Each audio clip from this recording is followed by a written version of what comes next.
The Creative Coliseum would like to begin by acknowledging that we are on treaty land, referred to as Treaty 4 territory, and that all people here are beneficiaries of this treaty. Treaty 4 encompasses the lands of the Cree, Saulteaux, Dakota, Nakota, Lakota, and the homeland of the Métis Nation. We respect and honor the treaties that were made on all territories. We acknowledge the harms and mistakes of the past, and we are committed to moving forward in partnership with Indigenous nations in the spirit of reconciliation and collaboration.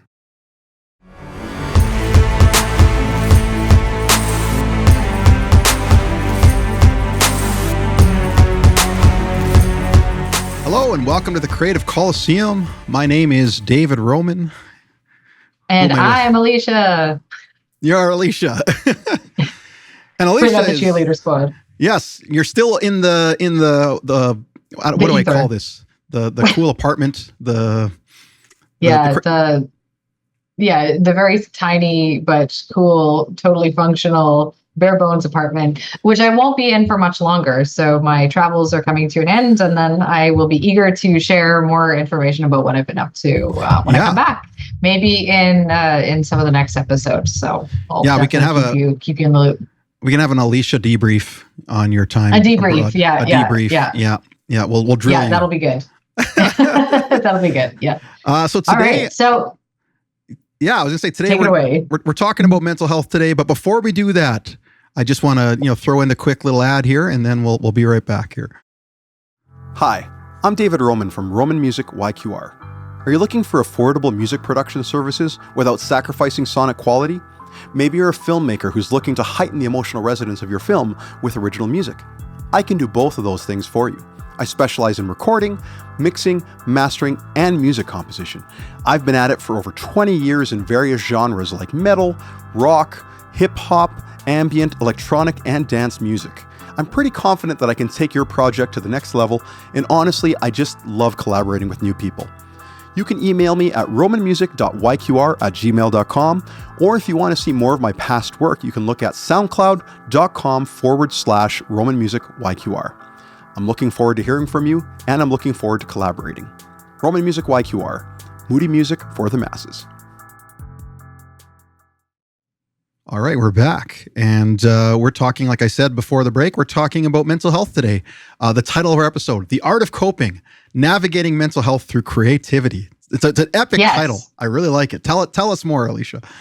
Yeah, well, for starters, I think there's an interesting juxtaposition between the fact that we're going to be talking about something that's maybe a little bit more intimate and personal. I hope that we'll get into it a little bit, maybe learn a bit about each other, share some things that are maybe more personal than I do in my regular line of work. So as a piano teacher, I'm not talking about like the mental health challenges or things like that with people. So it'll be nice to have this as a forum. But the part that makes it a weird juxtaposition is that I used AI to help me come up with the title because I had so that felt a little bit dystopian, but I wanted to give it a try. I really like Metric's album, The Art of Doubt. So I had an idea already that I wanted to play around that. I'm like, the art of coping. So AI came up with that. I'm like, that's good. But it did take quite a lot of back and forth to find some working title. And I felt like I was very involved in the process. It probably took me about 10 minutes of, just trying to resubmit ideas and get it to churn out something I wanted to. So it might have actually been better in the long run if I had just, brainstormed it myself, but got to explore the tools, right? Yeah, definitely. I love that you used AI because I think about mental health and AI, and hopefully, having these quicker processes would help our mental health a little bit because creativity would be a little quicker and a little easier. It takes out some of the. In theory, it might take out some of the grind or some of the hassle. Right. Exactly. Yeah, and maybe AI will be our therapists in the very near-term future. I know people who have AI girlfriends already, so it's already. Wow. Yeah, so it's happening. The movie Her is coming to life. Oh, great movie! I love that you dropped that. I love that movie. Yeah, and actually, my shirt is a good nod to the movie by accident. Yes. Because in some contexts it looks orangish, in another context it looks reddish.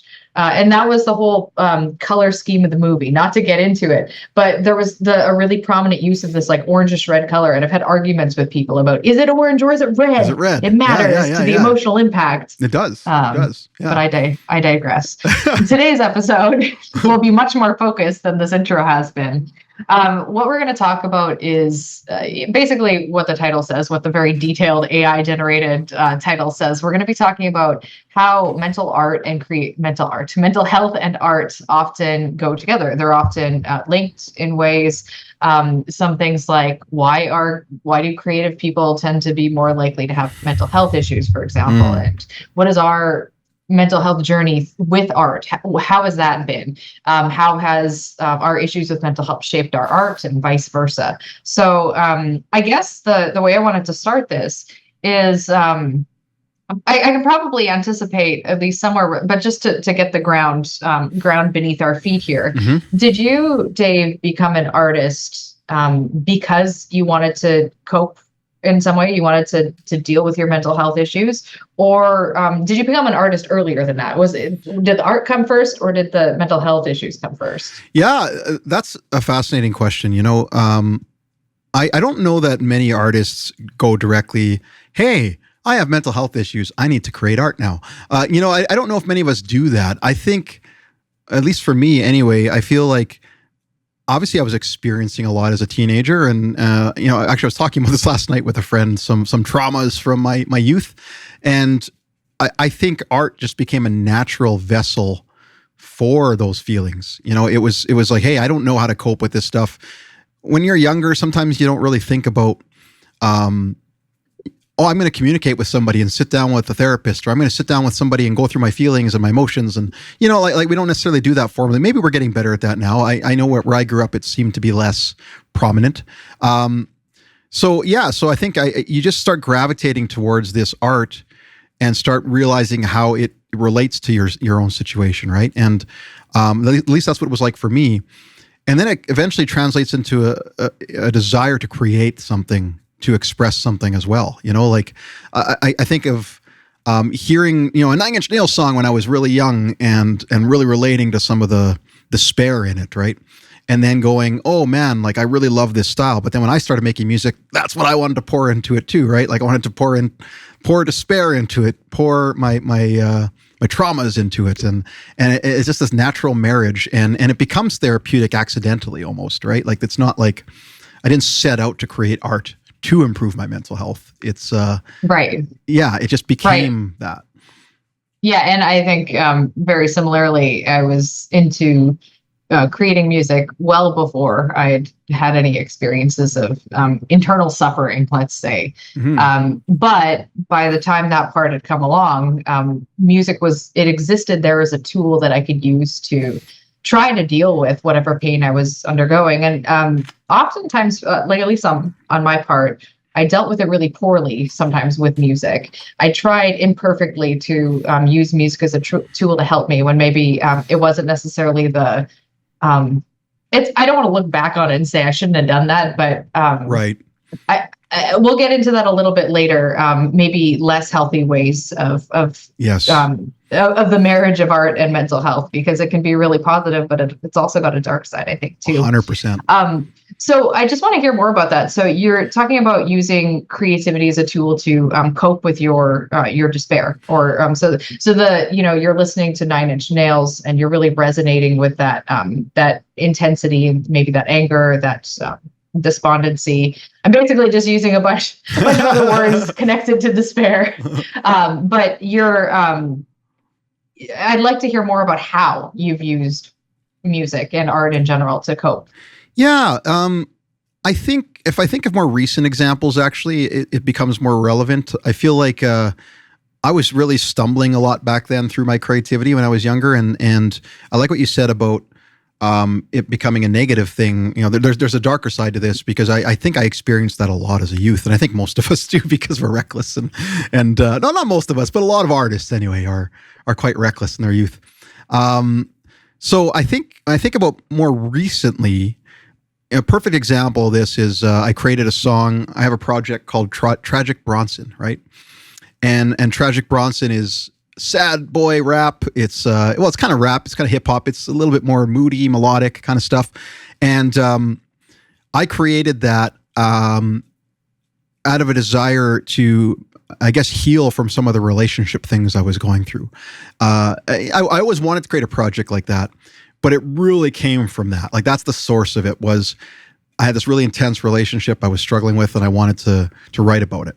So the first song I ever wrote for it, which did get released, was it's actually available to stream currently. It's called Scoundrel, and it was about a very impactful evening I had with somebody, weekend actually, and I had this feeling of dread experiencing it. Like, it was a beautiful, beautiful weekend, but I knew it was so fleeting. I knew it was like, this was going to happen, and then that was it, and that moment would be gone. And it was one of the best moments I ever experienced in my whole life. And you feel the weekend creeping away on you. You feel it leaving you as time goes on, and you just don't want to leave it, but you have to. So I really encapsulated that in a song. And honestly, this song it happened so quickly. Like, I just wrote it so instantly. It was like within a few hours I was done everything about it, because I just had so much emotion pouring out of me that I needed to put somewhere. And it was a way for me to release that grief that I had for that weekend, and then also to honor it and to remember it always, about how particular it was and how connecting it was, how it shaped me, So yeah, I feel like that's a really good example of, hey, I experienced something. It's really causing me a lot of turmoil emotionally and mentally, and I need to do something and put that out somewhere and have an outlet for it of some sort. So yeah. I've had big moments like that too. The album that I wrote during COVID, Dear Disaster, was written in the wake of the dissolution of my marriage. So it was sort of this intensely inspired period, and in a way similar to kind of how you're describing. I mean, I pulled a lot of songs from the past, a lot of kind of half-written things that I'd been working on anyway. But there was a bunch of songs that I wrote very quickly in that phase, just because I find that when you're that charged. And by the way, that state sucks. I hate it. Yeah.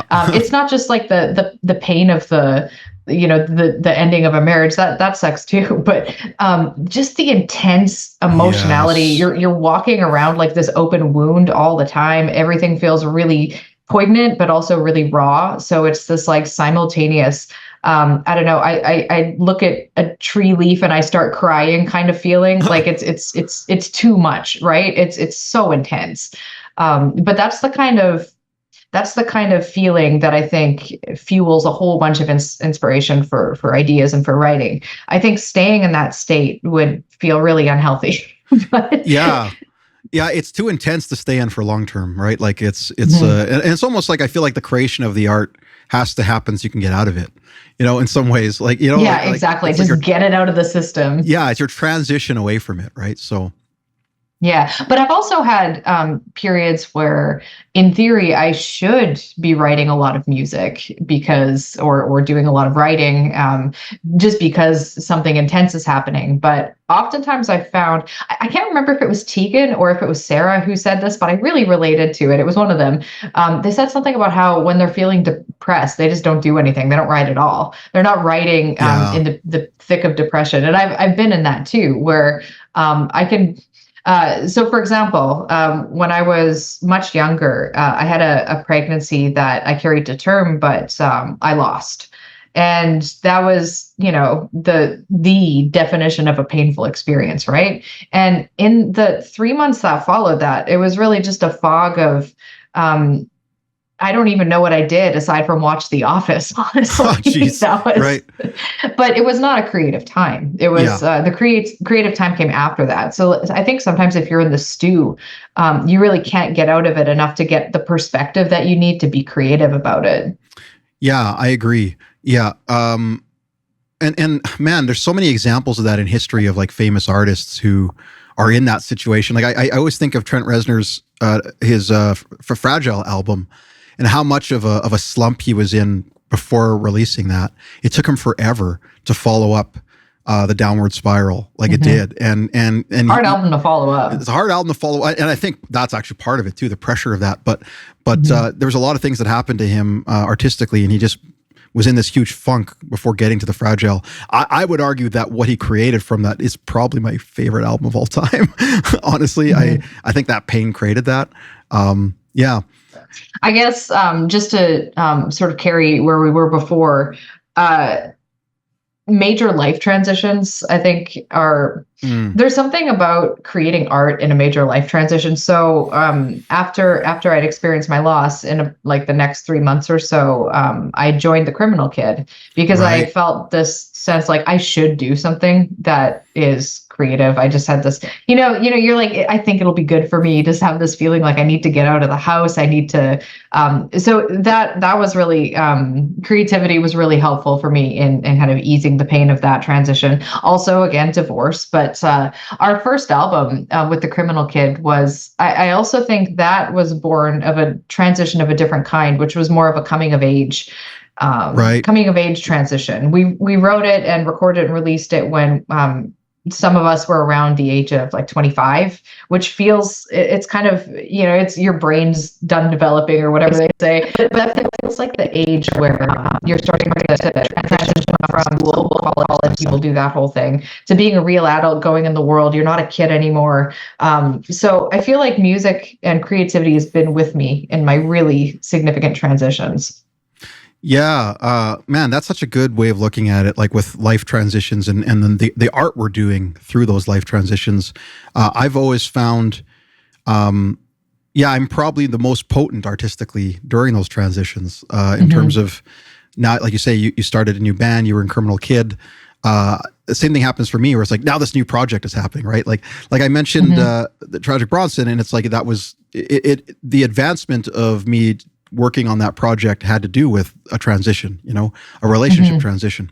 Well, and to what you said something earlier about how it almost honors the transition because it's a way of, it's like you're giving a gift to yourself in a way. You're encapsulating the intense immensity of this experience and how important it is to you in something that you can keep forever. It's deeper than a memory. It's more tangible than a memory.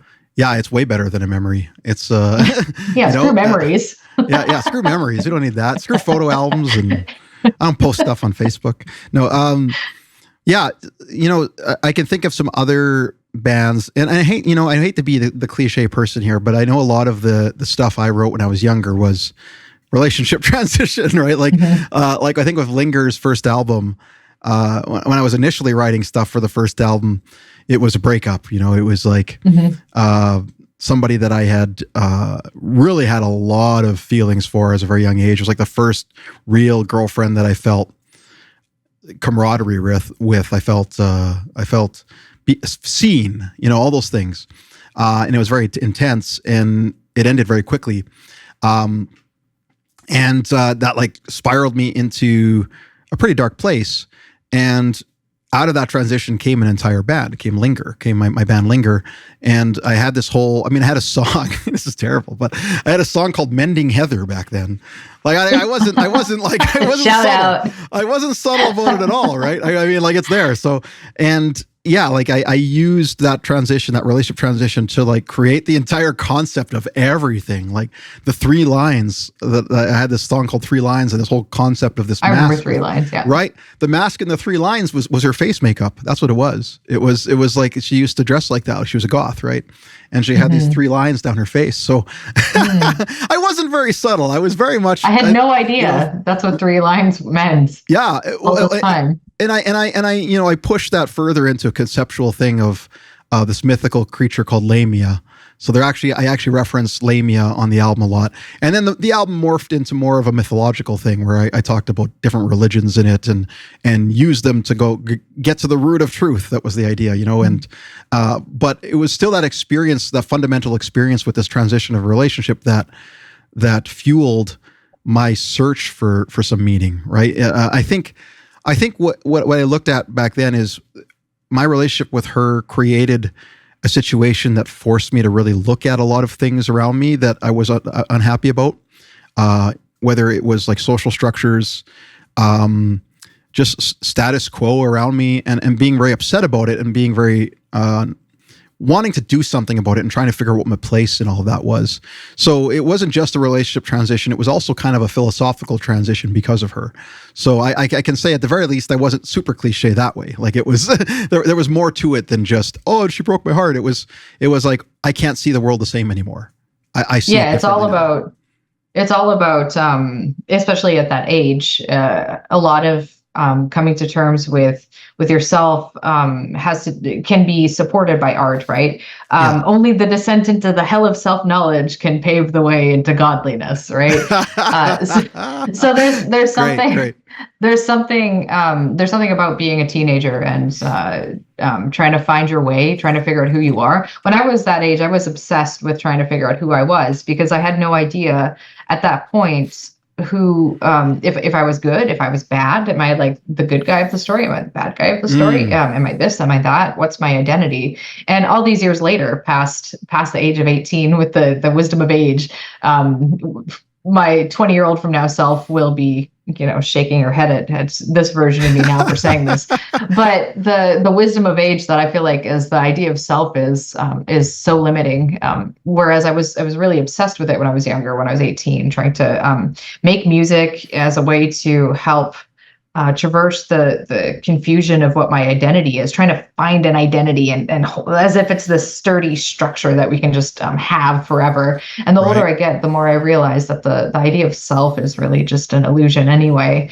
And you can change. You can be, we have these well-trodden pathways in our mind, but you're not committed to being the same person that you were 5 minutes ago. I think there's like an Alan Watts quote like that. Oh man, I love that you said that. The most recent Linger material was a lot about that, about like transitional change as a person and overall as humanity. I had a song called Creatures of the Last 5 Minutes, right? And it was referring to an older subtext, I can't remember who the author was, about the idea of, machines replicating themselves so quickly that they're never the same, even 5 minutes ago.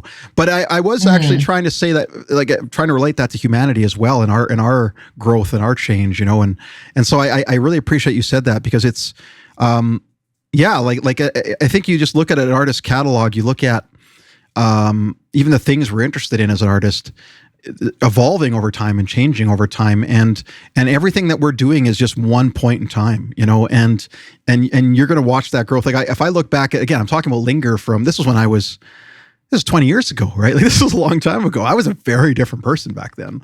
And it's actually fascinating to think about where I'm at now and how I create art and what I think about my art versus what I was back then.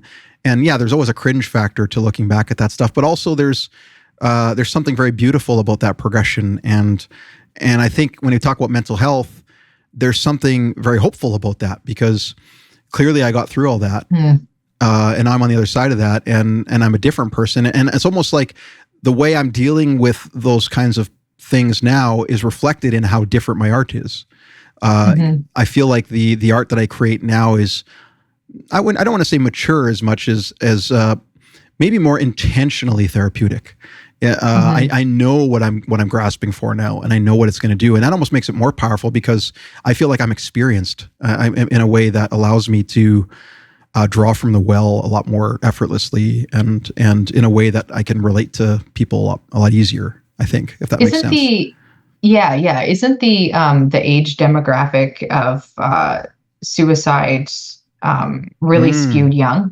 Isn't it mainly young men? I think aged so. Like sometimes 15 to 25, kind of in that range.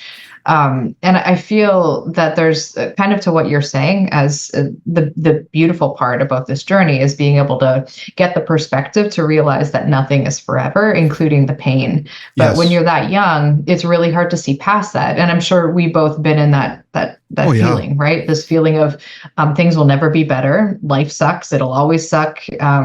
Maybe it's better to exit it.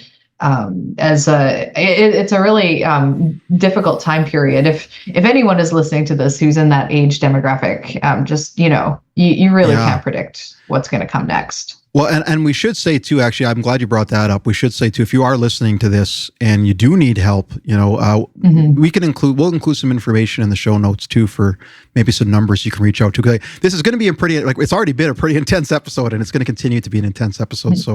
So I don't want to leave everybody just feeling terrible and with nowhere to go. So, well, I hope that there is as we discuss things that we've been through, I hope that there is also that thread of hope, though, because, yes. Things are always changing. I can't say that I'm jumping for joy for life every day. I haven't solved all of my problems.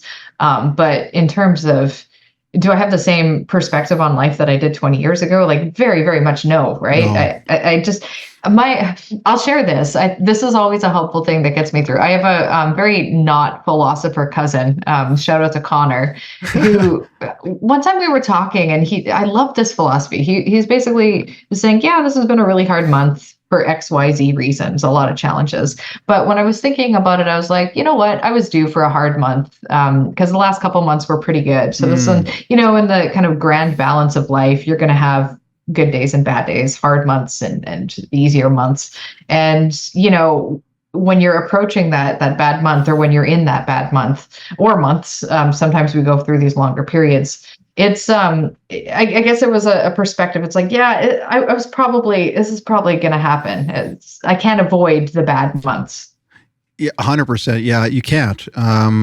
The valleys are almost as important as the hills, right? Like it's that's where those are the moments where we actually learn and change. I feel like is in those kinds of phases of our lives. But it's much harder to accept them. It is, especially when you're in them, right? I would hope that people get out the other side of that, and that's where it is. Like I would talk about the beautiful aspect of seeing an old piece of art like that and then going, oh, like I came out of that. Like I came out of that, but not everybody does. Right. And, I think of Little Peep as a good example of this, who was a newer artist who, man, he died young, like way too young. Yeah. Like way too young. He's really good too. He was amazing. And we didn't even get to see his best days. Like he, I think it was 19 or something. Right. So, I think, hopefully those of you out there who are experiencing those valleys and you're finding outlets for that, hopefully you're getting to the other side of that at some point and you're going to be able to look back on that and see what there is to learn from that. Like I really hope that for everybody. But again, I do have to admit that not everybody does. So, and maybe that's what you're talking about, the negative aspects of it. There are some of that. I was right about to ask you that. Yeah. Has there ever been a point in time where you felt like your artistic pursuits have exacerbated mental health issues, made them worse? And I think possibly Linger did that for me, honestly. I feel like as much as I love writing in my band Linger, I do feel like writing for it often comes from a very dark place, a very intense place, and for the two albums that we've worked on, the first one was more about trying to find some kind of spiritual truth, some kind of meaning in my existence and trying not to just bow down to nihilism and say, you know what, everything's messed up and why should I even bother? The first album was that.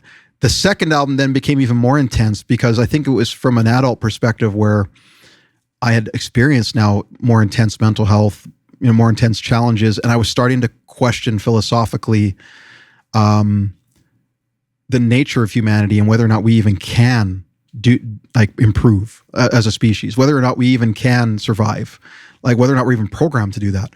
And so I got deep into nihilism in that album, but from a more technological perspective of thinking about artificial intelligence and its role in how, I guess it forced me to look at my own philosophy and go, do I really believe in the goodness of myself and others? And unfortunately, the answer was no. As I dove into it, I was like, I don't actually. The only thing that kept me going through all of that writing was I was thinking of the movie The Dark Knight. And I know this sounds, I've said this before, but it's true. I was thinking of the scene at the end where, there's a boat full of criminals and a boat full of citizens, and Joker has bombs on both boats. And he's basically, if one of you don't decide to blow each other up, I'm going to blow both of you up. Like that's the scenario, right? And neither of them blow each other up. And why I thought that was an important moment for me artistically to experience is because it told me that there is some innate reason why humans will do something illogical out of concern for others, even if it means they'll die. Like that was beautiful. And it was our biggest redeeming quality as a human. That's what I learned through all this writing, is like the fact that we will self-sacrifice for each other, even if it's our own well-being will suffer for it, is something that has to be innate. I don't know how you teach that. Like, I feel like there has to be something about humanity that just, we put aside our animal needs for just that moment to do that. So that was the only thing left for me, was like, no, you know what? Humans aren't completely flawed. There is this one part here that gives me hope.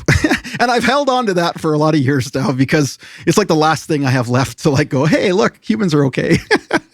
And yeah, I love that story. The Dark Knight, that scene is sticks in my head too. It's really powerful. I love reading stories of self-sacrifice. So if I come across, someone in a war who did a thing to help a bunch of innocent people and they died, or things like acts of selflessness, man, like those are the kinds of stories where I'm like, that's where I'm sobbing. I don't know. It's incredible that so many people have that, I don't know, that instinct or tendency. I was definitely crying in the theater every time. I still cry anytime I watch that movie. Like, that scene gets me every time, because I get reminded. You know what? We're not all that bad. People will surprise you sometimes. Mm-hmm. Well, I went through, probably at a similar age, a sort of no one can be trusted, and people are dark inside period of my life as well. What that translated into was a lot of anxiety. I got, when I was younger, I got to the point where I didn't want to leave the house at night, because nighttime, anyone who's dealt with social anxiety and having like panic attacks in public and things like that, it's always worse at night. Everything is worse at night. Like walking down the street at night, it's like you're freaking out everything that could be around the corner, or like, for me, my feelings get heightened. So if I'm out with friends in the evening, there's a higher likelihood that I'm going to look at that leaf on the tree wrong, and it's going to trigger this emotional cascade. Things will feel too bright, too meaningful, too potent. Right. So for a while I had a period, but it was also this, you have experiences in your life that I think build or pave the way for this. But I just felt that people were dark inside, and I didn't want to go out in the world where they were existing and doing their darkness, living their dark lives. So I have a counter question for you then about mental health and art. So what gives you I guess what makes you feel better about that thought? Like have you coped with that, or have you dealt with that in your music, or are you still kind of questioning that are you still in that place where, man, people suck? like where No, I'm with you. I have the same feeling. I think that if you look at social experiments throughout history, and also social experiments that have been conducted, you see patterns on both sides. You see patterns where if there's a huge hurricane or things like that, people will be killing each other because it's chaotic and they don't cooperate. But you also see the opposite sometimes. So I think it's less that there's like one kind of true innate way that people are, as there are like both tendencies kind of coexist at the same time. People are cooperative, but they're they also are selfish. And I think it's highly situational. If you get you get chaos out of anarchy, or if you get people cooperating in a disaster. Yeah, that it's true. You can almost get either response. Yeah, people can be in the same situation, and like I guess I watch a lot of post-apocalyptic media, and that's always the topic. I love that stuff. It's always like, hey, society's falling apart. Now what are we going to do? And you see both players. You see the people who take advantage of that and do evil, and then you see the people who try to regain their humanity in the middle of that. And it's always I actually just finished reading a book that's I think it's called 1 Second After. It's about if kind of like the author's thought experiments, if there was an EMP attack on the United States that killed the grid, like the grid is gone, Right. there's no more electricity, and just how the characters navigate that and how quickly the United States falls into chaos, and is a really fun book. Definitely the author is on the military side of things a little bit. Right. You can get that slant, but a lot of it's about the chaos and the cooperation, both sides of it. It was a really cool book. I mean, it's kind of grim. It was something like 10% of the population survived the first 6 months or something like that. Wow. No, but I love that stuff too. And I guess going back to the idea with does art can art exacerbate mental health issues Yes. that already exist? I've had this with, I wanted to share an anecdote. Sure. When I was younger, in the thick of my anxiety, I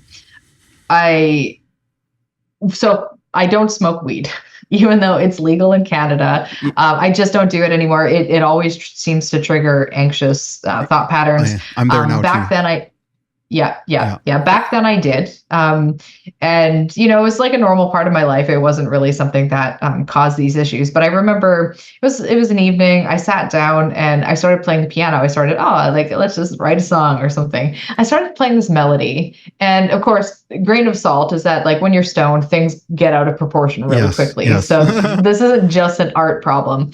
But just the lyrics and the tune all of a sudden made me feel like I was going to die. Like it was a sure fact I was going to go to bed that night. It was going to be over. I don't know, maybe I'd keep living in a parallel dimension or something. Who really knows? But it was so, man, it's going to suck for everyone. They're going to wake up and I'm going to be gone and there's nothing I can do. And it was because of this song. This song ended up being this kind of trigger for this anxious episode that I had. Right. And after that, I made a lot of changes because, that was kind of a rock bottom moment of anxiety for me. Because you can have these temporary sort of feelings of, I feel like I'm going to die, but it passes really quickly. I felt it was for no logical reason, completely legitimate. It was, so that's obviously not fun to experience. So I've had these things that have been somewhat exacerbated by music, and kind of like what you said before about your second Linger album. Sometimes I feel like I write to purge myself of the darkness, or to at least confront it, because I don't want to hide from the inner darkness. I don't want to hide from the darkness in the world. I want to look it in the face. And I think creative expression is something like that, right? But sometimes I feel like if you're going into the darkness, it can be a little bit too. You can skirt the edge of self-destructiveness when you do that, and you could fall over. You could that turns into a self-destructive, where you're just perpetuating this negative feeling. Yeah, you're right. And it's tough because I still believe that we need to do it though. I still believe that it's important to confront those thoughts and those things. And, and there is a risk of it consuming you. There is, and I think maybe then what are the coping skills then, right? Like how do you come back off the edge? Yeah. Right. And because, okay, so I mean, when I'm writing Linger or a lot of the stuff I write, I'm by myself. I'm not even with other people. It's mostly me. Linger, there was a bit more Rob Hillstead, shout out, my friend Rob Hillstead, involvement. But at the end, a lot of the initial ideas for the last album we were writing were just me sitting at a computer, so, and then lyrically, it's all me. So, yeah, I mean, I'm very isolated in that process. And maybe when we talk about coping skills, maybe it's important not to do that to yourself. Maybe it's important to have somebody with you, even if you create it yourself, have somebody to bounce it off of, have somebody to talk to about it. Don't sit in that vacuum and just keep the art entirely to yourself all the time. That would be my suggestion. I think coping skill wise too is finding other things to fill our time alongside it. You mentioned marijuana and anxiety, and I experience existential dread and think I'm going to die regularly from my anxiety. So I got to do things. I mean, this is built into my life. I have to do things regularly to combat that, whether it's a massage, maybe it's meditation, Maybe it's just taking a day off from being productive entirely. There's a lot of these kinds of ways that we can mitigate the excessiveness that art can create. We need to plan other things that will balance that a bit so that we don't just stare at it all the time. And it can be hard. I don't know about you, but it can be hard for me as an artist to look away from it. It's in my head all day. I'm walking around hearing it. I'm constantly thinking, I need to finish it. I need to write it. So it is easy to get consumed by it, because then I'll just go right back down to my computer, right back down on my instruments, and just keep going at it. And by the time I'm done, I'm feeling so exhausted, not just physically, but emotionally. Like when I was writing the last Linger album, again, we never even finished it because it was so hard. It was so intense to do. It was. I think I had to, like, once in a while back out, and I had to go, no, you know what? I can't do this. I had to go talk to somebody about it. I had to reset my brain and just not delve into it anymore, because I was getting to a point where if I accepted the conclusions I was coming to, like, I don't even know if I can exist anymore. I don't know how I do that. So anyways, coping skills. I don't know if you have any coping skills or anything you do that, like, you mentioned, you mentioned Rob Hillstead, and that immediately brought back a memory of, so recording an album is a really intense process. So one of the things that I've done historically is I write songs kind of intermittently throughout my life. And then when it comes album time and it's time to record, it's a little bit more thoughtfulness gets put together in a short, condensed amount of time. But mostly, if I'm writing an idea, it's like I'll write an idea once a month or something. It's pretty infrequent. Right. And then I can keep living my life. So I can go into it, kind of like you were saying, I can go into it for a few hours, but then I'm out of it. Then I'm just regular Allysia again. Recording is, or doing a lot of creative work in close succession can be a lot more daunting, because that's when you're more likely to just like stay in that pool, right? So one thing I remember when I was recording my second album, Rob Hillstead was producing it and doing a lot of the instrumentation as well. And we were recording a particularly depressing song that day. So he preempted that. He's like, okay, we got to go buy ice cream and put it in the freezer so that as soon as you're done this, let's just eat ice cream. And it sounded kind of ridiculous to me. I'm like, I'm not 5. I don't need to be bribed with ice cream or whatever. But after, spending a few hours recording this really, emotional, record, like just a lot of difficult vocal work. I ate this ice cream, and just the physical pleasure, like the pure kind of sensual, it immediately brings you down to earth. It's like, it's a very basic life is good kind of thing in a grounded physical way. No, that's a great strategy. I like having, preemptively preparing for the aftermath. It's like aftercare. That's what they call it in the BDSM community, aftercare. It's like there you that go. really intense experience, and then we got to do things after to rebalance yourself. I think that's so applies to the artistic world. Like maybe plan for that. Then plan for, hey, I'm going to do something really intense. What am I going to do to come back from that after? That really intense thing, I think, should still happen. I think there's a therapeutic value to that. There's a necessity in that, but we still don't avoid the darkness, right? Don't avoid the darkness. Look at it, but then have a plan for how you're going to cope with it after. Yeah, no, that's great. I'm going to start doing that a bit more. Again, so this is again my experience as a individual creating art, and we've talked about this in other episodes. I can do it all myself. I can write it myself. I can mix it myself. I can record it, like everything, all by myself. But that leaves me open for, I'm going to be emotionally drained and nobody's going to be here to support me that. And so, so if you're a solo person like that, and a lot more people are now than there used to be, if you're doing something really intensely emotional and recording it yourself and doing it yourself, make that plan. Like, I like your ice cream thing. It could be anything really. It could be, I've booked a time to hang out with somebody who I feel really comfortable with, and we're going to go to the arcade together after this or whatever. Yeah, social things. Yeah. Social things are usually the last things that I want to do when I'm feeling anxious. But they're the best ways to get out of your head. The best way to like shift, like vibe shift. So if you're in this really like kind of frazzled vibe, or everything's really dark, you go out in the world with someone you love or someone, just a friend, whatever it is, and all of a sudden you kind of flip back into the regular version of yourself, not the like crazy version of yourself. Super helpful. Yeah, and I like the social thing. If you have a partner and they're supportive, include them in that then too. The something came up there when you were saying all that too about like, so including others in that. Shoot, I'm losing it now. Oh, this is what I was going to say. Yeah, the counseling piece. So, not just friends and supportive partners, but also professional help. You might need that too. Like maybe the thing you're diving into is really intense and really deep. And maybe if you've got trauma and stuff, yeah. Yeah, and so maybe you need to actually take that after you've created that art, or coinciding with making that art. Maybe you should have some counseling lined up for yourself. I know sometimes it can be cost prohibitive, but there are some free options out there. In the cliches of podcast world, there's BetterHelp. BetterHelp. Everybody's always advertising BetterHelp. I've actually used BetterHelp. I've used BetterHelp, and it's much more affordable than some other things. Interesting. And you get like a weekly session. You also can journal, and the therapist will talk back and forth to you. And there's group sessions. So we're not sponsored by BetterHelp. I wish we were. I would totally take their sponsorship because I actually think the app is amazing. So if you have something lined up like that, maybe not just the simple things like the ice cream and the outings. Maybe you actually need some intense help.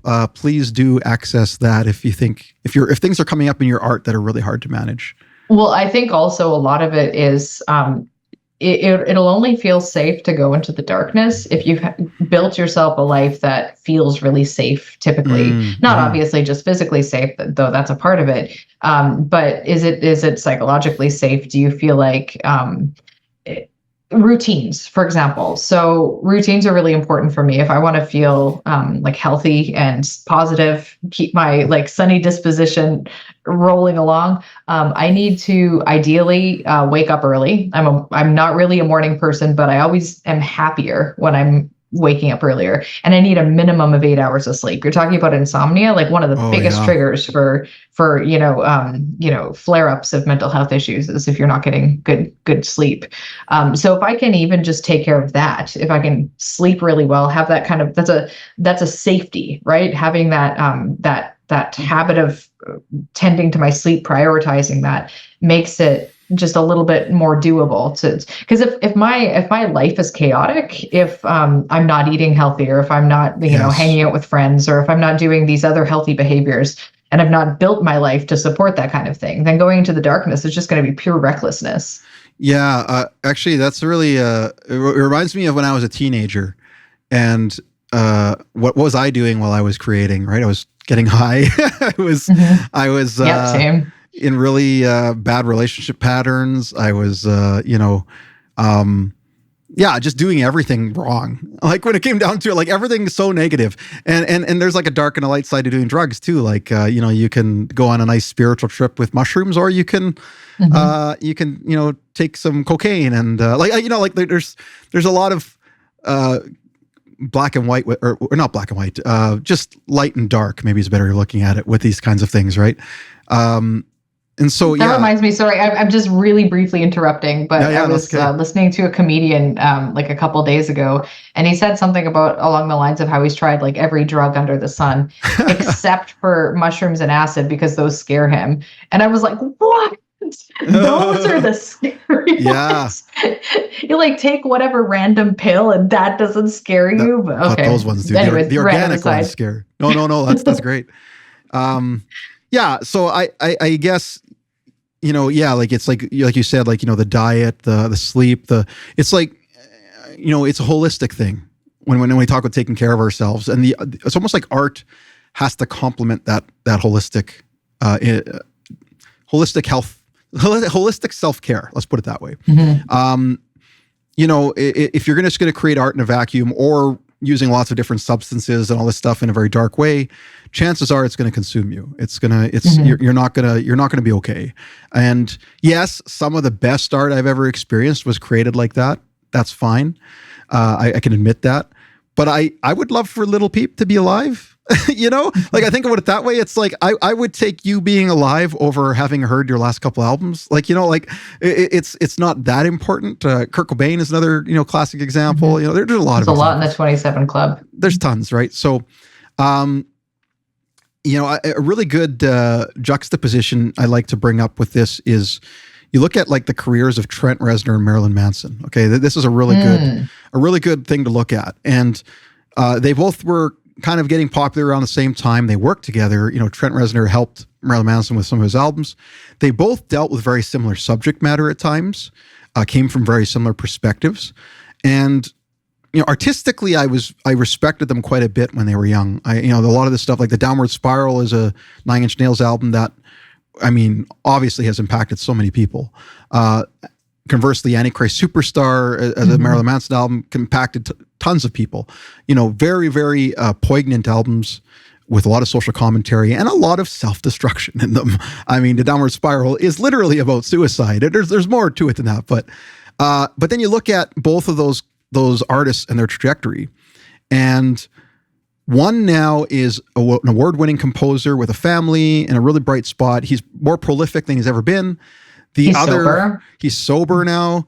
The other is, convicted, or I don't know if he's been convicted, but he's had sexual assault charges. He's got drug problems. He's a disaster. Like Marilyn Manson is an absolute disaster. And I would say probably from a mental health perspective, I guarantee you he did not take care of his mental health. I guarantee you he just dove into self-destruction and selfishness and narcissism and all these things. And there's no clear dichotomy of what mental health and art can do to you than those two. It's so obvious, which one did the right things or found the right path and which one didn't, And honestly, the art of Trent Reznor has endured now. And he's still making amazing things. He's still moving me. He's still winning awards. He's still, versus Marilyn Manson, who is faded into obscurity and has theoretically just been canceled because, deservedly so. He's a terrible human being, So yes, if you take care of your mental health and look at the darkness, maybe you go down that Trent Reznor path a little more. And I can look at that for myself in a very smaller context. But I relate to that path that Trent Reznor took because I very easily could have descended into a lot of darkness, and I did at times. I had my suicide attempts, I had my addictions, I had all those things, and now I'm prolific as an artist. I dealt with all that.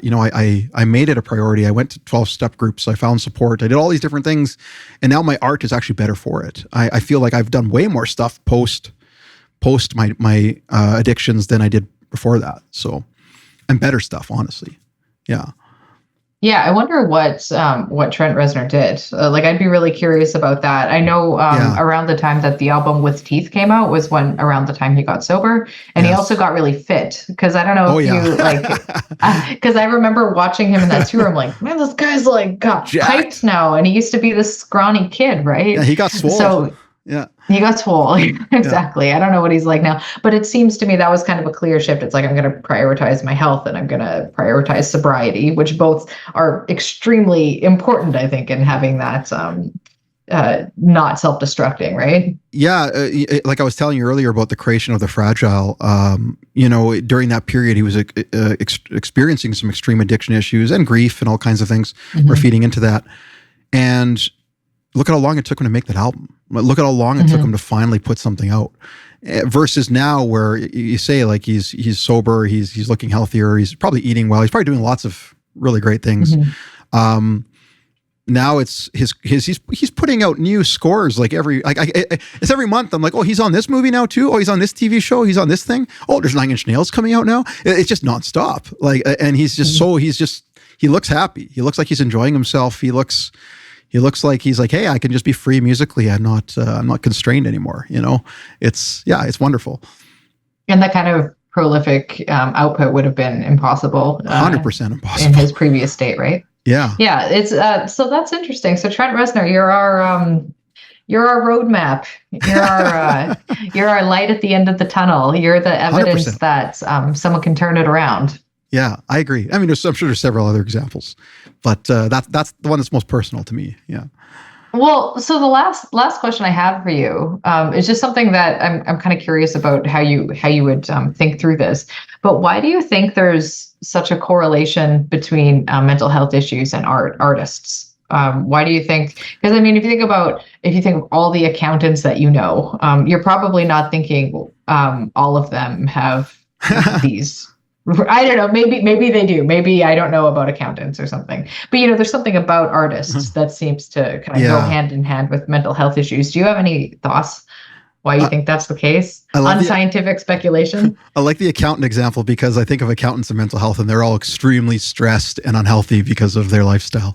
But they can be for very different reasons. I think art. And when we say art, we haven't really defined it on this show, clearly. It can be a pretty expansive definition. So I suppose something that's not emotionally consuming and is kind of junk foodish, for lack of a better term, is still art. For an example, I went to go see Deadpool Wolverine this weekend. It's junk food. I mean, nice little Saskatoon shout out in that movie. Yeah, Saskatoon. Yeah, you've seen it already. So yeah. It's junk food. It's not like I'm going to go rewatch it and rediscover things about myself. Like I mentioned The Dark Knight earlier, and I'll go rewatch it to rediscover things about myself and to be inspired. So I don't think I'm not bashing, things like that. I'm just saying that some of it is kind of junk food. So maybe to a lesser extent, some of the art out there is less demanding and doesn't require as much empathy and self-care and all these kinds of things like that. The art I enjoy, and probably the most profound art that exists out there, honestly, is the stuff that does, if I have to be honest. So it makes sense that somebody who is experiencing a lot of stress and turmoil and existentialism, who's analyzing society and getting really sickened by some of the structural issues they see, it makes sense that person is going to create something that resonates with other people. It just makes sense. And is going to be drawn to express that. Art is like the universal language. It can cross over. You don't have to speak the same language to be moved by it in the same way. It can define and express something that you can't with your words all the time. So it's even though art can be words, sometimes you don't need those words. You just need the music. You just need the picture. You just need whatever, the sound.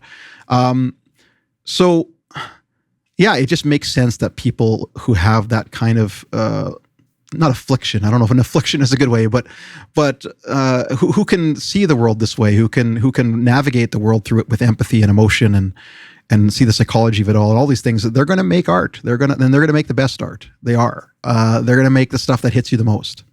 That's my thought. What do you feel? How do you feel about? I don't know. Yeah. What are your observations? No, I love it. I love hearing your thoughts on this because I of course I don't have like a well-studied answer, or just instincts. One thing that I was thinking that's different with artists versus people who perhaps choose, I don't want to create a false dichotomy and say people who choose more conventional paths, because there's plenty of unconventional paths that aren't art. But I guess I'm referring to someone who decides to become an engineer or an accountant or a teacher, or like there's a lot of different types of jobs. And I think one of the big differences is appetite for risk. Because if you're an artist, you sort of by default have to have a pretty high appetite for risk. Whereas if you're a teacher or engineer or something, you're perhaps your willingness to take risks in life is going to be maybe part of the reason you jive with that kind of thing is because you don't want to take those kinds of risks. You're not comfortable with the ups and downs of financial gains. You're not comfortable with, even the idea of pursuing something that might not actually ever financially pay off is a huge risk. Right? Like economically, like a lot of people aren't willing to go there. But artists seem to be a little bit more comfortable with that. And I think the kind of person who's a little bit more comfortable with taking these risks is also the kind of person who's maybe taking risks of other kinds, emotionally, like going to the darkness, risks with drugs, right? Like those kinds of other additional social risks. That's or a great maybe something. Yeah, or maybe it's just something about their pattern of behavior that Yeah, I kind of, yeah, I'll just leave it there because again, I don't want to speculate too much, but. Well, and yeah, and I guess, there probably is data on this, honestly, about like what kind of people are drawn to the arts and why. And we're talking from our personal experiences, but it does seem to be, that seems really fitting. I think I really like what you're saying about the risk-taking thing. I think if we're talking about mental health and risk-taking then too, that's where the art consumes the person, is in the risks they take in the art, right? It's, do I dive so far into that and take such a big risk that it kind of destroys me, right? And if I'm not, and that's why a lot of the strategies we're talking about, a lot of the coping ways, the coping mechanisms we can create or plan for, they will help you avoid that, make that, it's like risk mitigation, right? That's really what it boils down to. We have that in business, right? You have risk mitigation in business. You have in a lot of different areas, you're trying to lessen the amount of risk. So it's like, okay, understand that you're a risk-prone person, and what's the opposite of averse? Risk averse, yeah, I don't know, risk-prone, risk. I don't know. Yeah, but we're just yeah, gonna go with that. If you're that kind of person, then maybe you need to plan for some risk mitigation, right? So that right. So That's a really great. Yeah. Well, and I think a lot of so for example, like just briefly, one risk mitigation thing that an artist might do is maybe contrary to conventional wisdom of throw everything into your dreams. I think it can be really important for your own psychological safety to make sure that you're not going so into it that you throw everything else away, like pursuing art at all costs. Like, do you really want to be homeless on the streets for your art, for example? Some people, I guess, will choose that, but I think a lot of us, that's too far. So it's like, okay, maybe you do need the part-time job while you're doing this. Yeah, that goes right back to our episode about art, making art as a career, right? Because there's a lot of these people who believe, I'm going to be a rock star. I just got to do everything and give up everything and put everything into it, and that can destroy you. Like that kind of excessiveness can destroy you, and that kind of risk taking can destroy you and really just impact your mental health. And the risk mitigation that you're talking about is like really basic. It's always the advice that no one wants to hear because it's so boring and obvious. It's like, give me something more sexy, but it's like, sleep well, eat well. Yeah. Go for walks, Yeah. Hang out with your friends, have a loving partner. I don't know. And then maybe, every decision you make in the art world, just really think it through. Don't just make it in a vacuum. If somebody's saying, hey, you give me $30,000 and I'll put your song on the radio for you everywhere. Maybe don't spend that $30,000. Maybe think about the money you're spending, because we're risk takers. It also boils down to those logistics, right? It's like that can create a lot of mental health problems for you if you suddenly lose all this money and now you have this debt and you're trying to work full time and do the art. And there's so many things that impact your mental health, not just the emotions in the art itself, but also the logistics of creating art are quite intense. Yeah. And it's not don't take risks. It's make sure you're taking calculated risks when you do. Yeah. And then reevaluating, like we talked about in the other episode, reevaluating when those risks are not paying off, Yeah. Right. Well, that's I feel like we could talk about this a lot more, but I wanted to switch over to our final segments of today's session, which is a quote of the day that David's going to bring to the table. And it will directly relate to our topics. So that's good. So nice. There we go. So our quote of the day, something is always born of excess. Great art was born of great terrors, great loneliness, great inhibitions, instabilities, and it always balances them. And that was by Anais Nin. I probably said her name terribly. She was an author from 1903 to 1977. Wow. So the great instability is great. I talked about excess a lot in throughout the episode, but I was thinking about this quote is some of the best art that I've encountered was from excess, and unfortunately also destroyed the person creating it from that excess,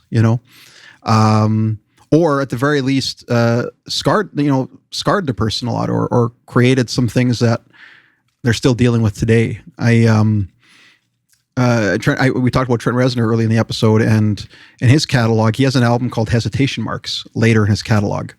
And you think about hesitation marks, literally, I was about to kill myself and there's marks from that, but I hesitated, and it was actually him.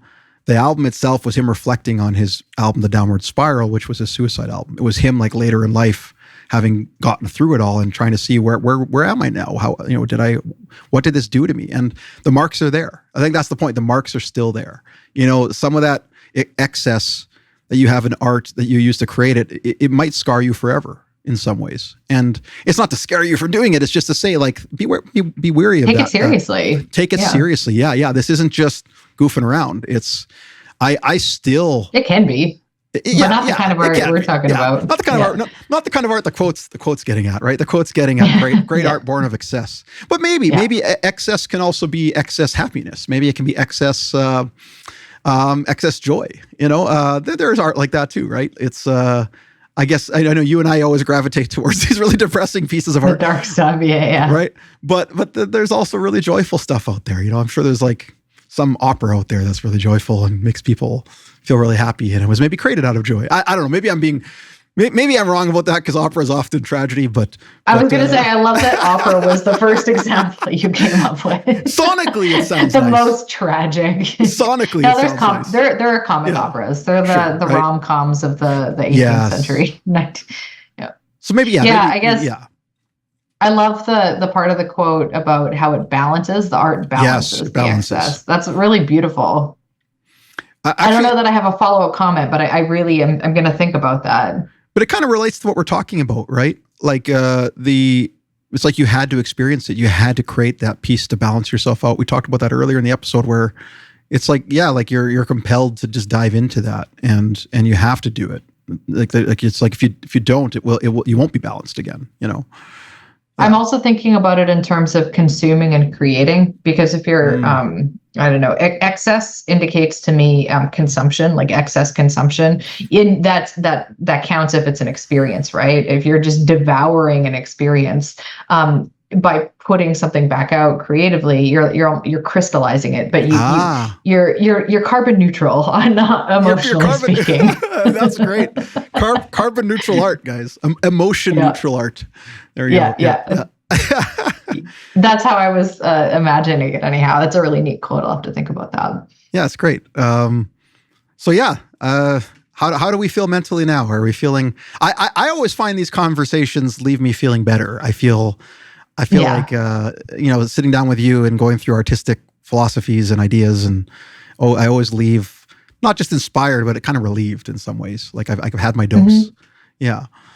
Yeah, and I think having conversations about things that are difficult is a really good way to feel better.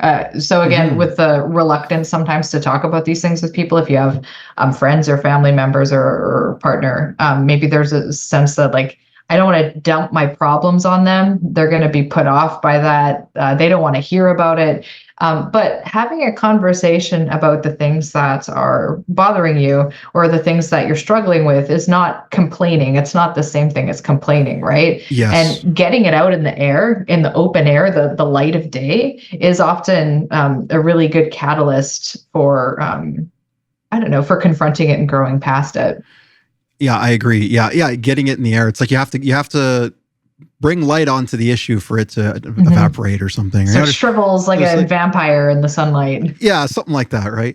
So yeah, I then again, people watching out there, hopefully you can find that, those outlets, right? Those things that will help you through that process. I think that's, and I think we can put that in the show notes. Maybe we should have like a couple numbers in there that people can call or websites that they can access. I think that would be helpful if we can do that. Okay, I'm going to make a note right now. Yeah. I just don't want to leave people hanging and going, no, get out there and with no supports and do nothing and do the stuff we're talking about. Yeah. All right. Well, it's been a pleasure as always chatting with you today, David. Yeah, you as well.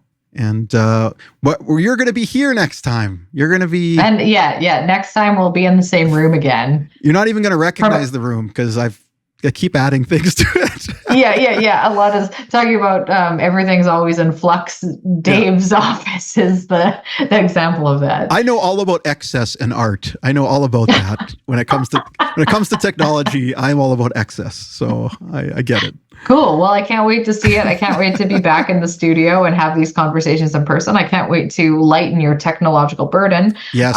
So thank you for being willing to adapt to that for the time being. No, it's great. Yeah. No, Zoom is cool. It's got a different vibe. Yeah. It is a different vibe. All right. Well, take care, everyone. Take care. And yeah, check out the show notes when we get there about just if you need help. And we'll see you next time. It's going to be Take care, everyone. Bye-bye. Thanks for checking out this episode of The Creative Coliseum. We'll see you next time.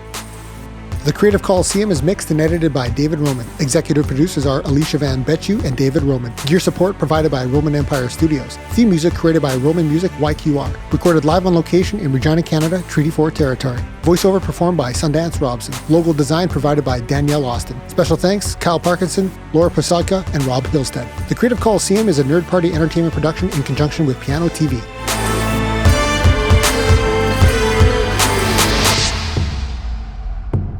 Now get back out there and conquer your creativity.